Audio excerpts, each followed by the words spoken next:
great falling away will come first. The Antichrist will come second. Then the rapture will be third. First thing is a falling away. Ladies and gentlemen, if you want to know why all this rise of false pastors, false prophets, and fake believers everywhere, that's what is going on now. Is the prelude to the rise of the beast. Because when the beast come, people have to agree with him, especially Christians. He is not going to gain global power without their support. There has to be pastors, there have to be popes and bishops that must give him the backing. Without that, it's not going to happen. Preserve the knowledge of Christ. This is the time. Get to know him for yourself. And if you have not gone through discipleship or not, this is the time. Days are coming, you'll be looking for church. You can't have this opportunity again. The way the church will exit is the way Israel exited Egypt. They were in Egypt when all the plagues, all those 10 plagues, even till the last one. But God protected them in the midst of it all. And after all of that, God removed his people out of Egypt and sent them to the promised land. That's how it's going to happen again. Now that we have the time, my friends, rise up now and begin to preach the gospel. Now we still have the time. Days are coming, you can't hold service. You can't. Now you can do crusades. Rise up and do it. Now you can plant church. Rise up and plant it. Now you can start a cell. Start doing it. Better make sure that your life counts. Now that it's still free, you still have the freedom. You must learn to practice God's presence. Those days are coming.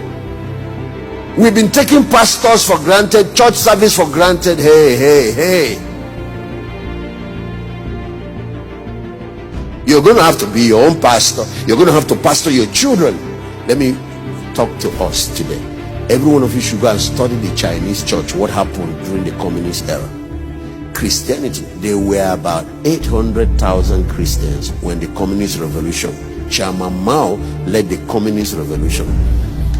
And there were 10,000 missionaries. They were all sent out of China. All the pastors were arrested. Somebody like Watchman Nee stayed and died in prison. One of the most prominent Chinese preachers of that time. They sacked all the missionaries, arrested all the pastors, seized all the church buildings. Not a single church building was left. Stopped any form of broadcast on TV or on any form of technology. And then started hunting Bibles. He didn't want any Bible of any type in the whole of China. The Western missionaries from America, from Britain, all cried. They were praying for China. They said the church, because it's a young church, it will die. Who told you? Church does not die because of persecution. I said fire does not destroy gold. It only purifies it. When China finally opened up to the world again, after 30 years, you know what they found? That less than 1 million believers, 800,000, has grown to about 150 million. Now, go Google what I'm saying. The Christians, evangelical born-again Christians in China are more than all the people in the Communist Party. The Communist Party has about 90 million people. The church grew when it went underground. The church grew when they removed all the pastors. The church grew when they removed all the church buildings. The church grew when they stopped crusade. The church grew when they stopped preaching on TV. The church grew when they removed. Of course, what the missionaries now, the Western churches did, is to make sure they found a way to smuggle Bible, and they caught some of the smugglers.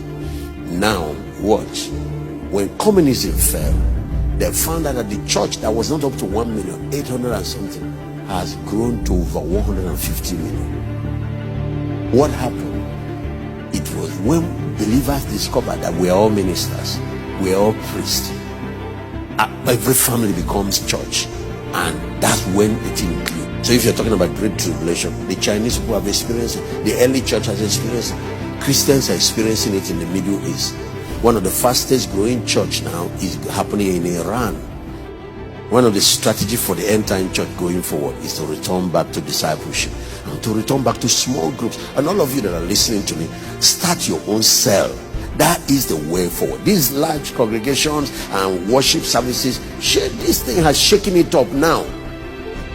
This lockdown, something more serious is on the horizon. Make sure you are a functional priest, that you know God. Start reading your Bible. People don't study their Bible anymore. They only come on Sunday, open their mouth for pastors to feed them. Now, when the pastor is saying something wrong, you can't tell. What will happen is a test. I'm reading it, this Amplified Bible, to refine, to purify, and to make those among God's people white, even to the time of the end, because it's yet for an appointed time. So apart from the separation, to remove false believers, is also to prepare us for the rapture. And that's why I tell, if you remain a lukewarm Christian, what will wake you up is coming. We better not wait for that. Now we have the time. Let's take advantage of it to reach the world for Christ, to reach our communities, to reach our cities, to make sure that our family members are in the ark before the flood starts, to make sure that we reach everybody. Now we have technology, the freedom to do everything. Let's utilize it.